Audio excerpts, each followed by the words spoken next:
ದೇಶದ ವಿಮಾ ನಿಯಂತ್ರಣ ಸಂಸ್ಥೆಯಾದ ಐಆರ್ಡಿಎ ಇತ್ತೀಚಿನ ದಿನಗಳಲ್ಲಿ ಬಹಳಷ್ಟು ಕ್ರಮಗಳನ್ನ ತೆಗೆದುಕೊಳ್ತಿದೆ. ದೇಶದಲ್ಲಿ ವಿಮೆಯ ವ್ಯಾಪ್ತಿ ಹಾಗೂ ಪ್ರಾಮುಖ್ಯತೆಗಳನ್ನ ಹೆಚ್ಚಿಸಲು ಅದು ತ್ವರಿತಗತಿಯಲ್ಲಿ ನಿರ್ಧಾರವನ್ನ ತೆಗೆದುಕೊಳ್ತಿದೆ. ಐಆರ್ಡಿಎಯ ಚಿಂತೆಯು ನ್ಯಾಯಯುತವಾದದ್ದು. ಈ ನಿಯಂತ್ರಣ ಸಂಸ್ಥೆಯದೇ ಆದ ವರದಿಯು ದೇಶದಲ್ಲಿ 2020-21 ವರ್ಷದಲ್ಲಿ ಕೇವಲ 4.2% ಜನರನ್ನ ಮಾತ್ರ ವಿಮಾ ವ್ಯಾಪ್ತಿಯೊಳಗೆ ತರಲು ಸಾಧ್ಯವಾಯಿತೆಂದು ತಿಳಿಸಿದೆ. ಇವುಗಳಲ್ಲಿ 3.2% ಜೀವ ವಿಮಾ ಉತ್ಪನ್ನಗಳನ್ನ ಒಳಗೊಂಡಿದ್ರೆ ಉಳಿದ 1% ಜೀವ ವಿಮಾ ಉತ್ಪನ್ನಗಳಲ್ಲದ ಇತರ ಉತ್ಪನ್ನಗಳಾಗಿದ್ವು. ದೇಶದಲ್ಲಿ ವಿಮಾ ಉತ್ಪನ್ನಗಳು ಹೆಚ್ಚು ಜನರನ್ನ ತಲುಪುವಂತೆ ಮಾಡಲು ವಿಮಾ ನಿಯಂತ್ರಣ ಸಂಸ್ಥೆಯು ಕಂಪನಿಗಳಿಗೆ ಹೊಸ ಜೀವ ವಿಮಾ ಉತ್ಪನ್ನಗಳನ್ನ ಹಾಗೂ ಹೆಚ್ಚುವರಿ ವಿಮಾ ಸೌಲಭ್ಯಗಳನ್ನ ಅದರ ಅನುಮೋದನೆಯ ಅವಶ್ಯಕತೆ ಇಲ್ಲದೆ ಆರಂಭಿಸಲು ಅನುಮತಿ ನೀಡಿತು. ಈ ಉತ್ಪನ್ನಗಳಿಗೆ ಅವುಗಳನ್ನ ಆರಂಭಿಸಿದ ನಂತರದ ಸಮಯದಲ್ಲಿ ನಿಯಂತ್ರಕ ಸಂಸ್ಥೆಯ ಅನುಮೋದನೆಯನ್ನ ಪಡೆಯಲು ಮನವಿ ಸಲ್ಲಿಸಲಾಗುವುದು. ಕೆಲವೇ ದಿನಗಳ ಹಿಂದೆ ಇಂಥದೇ ವಿನಾಯಿತಿಯನ್ನ ಆರೋಗ್ಯ ಮತ್ತು ಜೀವ ವಿಮಾ ಉತ್ಪನ್ನಗಳಿಗೆ ನೀಡಲಾಗಿತ್ತು. ಆದಾಗ್ಯೂ ಈ ವಿನಾಯಿತಿಯ ಅಡಿಯಲ್ಲಿ ನೀಡಲಾಗಿರುವ ಉತ್ಪನ್ನಗಳನ್ನ ಸ್ವಲ್ಪ ಸಮಯದ ನಂತರ ನಿಯಂತ್ರಣ ಸಂಸ್ಥೆಯು ಪರಿಶೀಲನೆಗೆ ಒಳಪಡಿಸಲಿದೆ ಹಾಗೂ ಈ ಉತ್ಪನ್ನಗಳಲ್ಲಿ ದೋಷಗಳೇನಾದರೂ ಕಂಡು ಬಂದರೆ ಇವುಗಳಲ್ಲಿ ಸರಿಪಡಿಸಲಾಗುವುದು. ಐಆರ್ಡಿಎ ಸಂಸ್ಥೆಯು ಗ್ರಾಹಕರ ಹಿತಾಸಕ್ತಿಯನ್ನ ಕಾಪಾಡುವ ದೃಷ್ಟಿಯಿಂದ ಈ ಕ್ರಮಗಳನ್ನ ತೆಗೆದುಕೊಂಡಿದೆ. ಈ ಯೂಸ್ ಅಂಡ್ ಫೈಲ್ ಸೌಲಭ್ಯವನ್ನ ಬಳಸಿಕೊಂಡು ವಿಮಾ ಕಂಪನಿಗಳು ನಾಗರಿಕ ಅವಶ್ಯಕತೆಗಳಿಗೆ ಅನುಸಾರವಾಗಿ ಉಪಯುಕ್ತವಾದ ಹಾಗೂ ಆಕರ್ಷಕವಾದ ಉತ್ಪನ್ನಗಳನ್ನ ಆರಂಭಿಸಲಿವೆ ಎನ್ನುವ ನಿರೀಕ್ಷೆಯನ್ನ ಹೊಂದಿದೆ.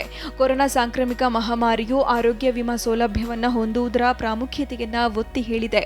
ಸರ್ಕಾರದ ವಿಚಾರ ವೇದಿಕೆಯಾಗಿರುವ ನೀತಿ ಆಯೋಗವು ದೇಶದ ಒಟ್ಟು ಜನಸಂಖ್ಯೆಯಲ್ಲಿ ಸುಮಾರು 42 ಕೋಟಿ ಜನರು ಯಾವುದೇ ಆರೋಗ್ಯ ವಿಮಾ ಯೋಜನೆಯನ್ನ ಹೊಂದಿಲ್ಲವೆಂದು ಹೇಳಿದೆ.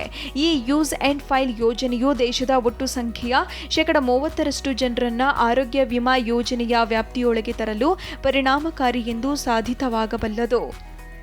ಐಆರ್ಡಿಎ ಸಂಸ್ಥೆಯು ಆರೋಗ್ಯ ವಿಮಾ ಪಾಲಿಸಿಗಳಿಗೆ ಸಂಬಂಧಿಸಿದಂತೆ ಕೆಲವು ಗಂಭೀರವಾದ ಅನಾರೋಗ್ಯ ಸಮಸ್ಯೆಗಳ ವ್ಯಾಖ್ಯಾನಗಳನ್ನ ಮರು ವ್ಯಾಖ್ಯಾನಿಸಿದೆ. ಇದು ವಿಮಾ ಕ್ಲೈಮ್ಗಳು ತಿರಸ್ಕೃತಗೊಳ್ಳುವ ಸಾಧ್ಯತೆಗಳನ್ನ ಕಡಿಮೆ ಮಾಡಲಿದೆ ಹಾಗೂ ವಿಮಾ ಕ್ಲೈಮ್ಗಳನ್ನ ಪಡೆದುಕೊಳ್ಳುವುದು ಸುಲಭವಾಗಲಿದೆ. ಇದರೊಂದಿಗೆ ವಿಮಾ ಕಂಪನಿಗಳು ಸಹ ಯಾವ ಗಂಭೀರ ಕಾಯಿಲೆಗಳನ್ನ ವಿಮಾ ರಕ್ಷಣೆಯ ಒಳಗೆ ಸೇರಿಸಬೇಕೆನ್ನುವ ಬಗ್ಗೆ ಸ್ಪಷ್ಟವಾದ ಸಂದೇಶವನ್ನ ಪಡೆಯಲಿವೆ. ಸರ್ಕಾರದ ಮೂಲಕ ಸಂಚಾಲನೆಗೊಳ್ಳುತ್ತಿರುವ ಪ್ರಧಾನಮಂತ್ರಿ ಜೀವನ ಜ್ಯೋತಿ ಬಿಮಾ ಯೋಜನೆಯಲ್ಲಿ ವಿಮಾ ಕಂಪನಿಗಳ ಭಾಗವಹಿಸುವಿಕೆಯನ್ನ ಹೆಚ್ಚಿಸಲು ಬಂಡವಾಳ ಹೂಡಿಕೆಯ ಅವಶ್ಯಕತೆಗಳ ನಿಯಮಗಳನ್ನು ಸಹ ವಿಮಾ ನಿಯಂತ್ರಕ ಸಂಸ್ಥೆಯು ಸಡಿಲಿಸಿದೆ. ಈಗ ವಿಮಾ ಕಂಪನಿಗಳು ಜೀವನ ಜ್ಯೋತಿ ಯೋಜನೆಯ ಅಡಿಯಲ್ಲಿ ಇನ್ನೂ ಅನೇಕ ಪಾಲಿಸಿಗಳನ್ನ ಒದಗಿಸುವ ಸಾಮರ್ಥ್ಯ ಹೊಂದಲಿವೆ. ಇದು ಸಮಾಜದ ಕೆಳ ವರ್ಗಗಳಲ್ಲಿರುವ ಜನರಿಗೆ ಆರ್ಥಿಕ ಭದ್ರತೆಯನ್ನು ನೀಡಲು ಸಹಾಯ ಮಾಡುತ್ತೆ.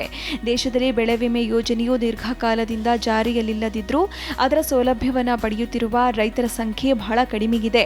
ಈಗ ಐಆರ್ಡಿಎ ಸಂಸ್ಥೆಯು ಬೆಳೆ ವಿಮೆ ಸೌಲಭ್ಯವನ್ನು ಒದಗಿಸುವ ಸಾಮಾನ್ಯ ವಿಮಾ ಕಂಪನಿಗಳಿಗೆ ಸಾಲ್ವೆನ್ಸಿ ಮಾರ್ಜಿನ್ ಅನ್ನು ಪರಿಚಯಿಸಿದೆ. ಇದರ ಅರ್ಥ ಏನೆಂದರೆ ಸ್ವತ್ತು ಹೊಣೆಗಾರಿಕೆಯ ಅನುಪಾತವನ್ನ ಕಡಿತಗೊಳಿಸಲಾಗಿದ್ದು ಸಾಲ್ವೆನ್ಸಿ ಮಾರ್ಜಿನ್ ವಿಮಾ ಕಂಪನಿಯ ಆರ್ಥಿಕ ಆರೋಗ್ಯದ ಪ್ರಮುಖ ಸೂಚಕವಾಗಿದೆ.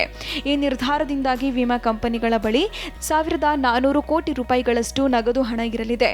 ಈ ಹಣವನ್ನ ವಿಮಾ ಕಂಪನಿಗಳು ಹೊಸ ರೈತರನ್ನು ತಲುಪಲು ಬಳಸಬಹುದಾಗಿದೆ.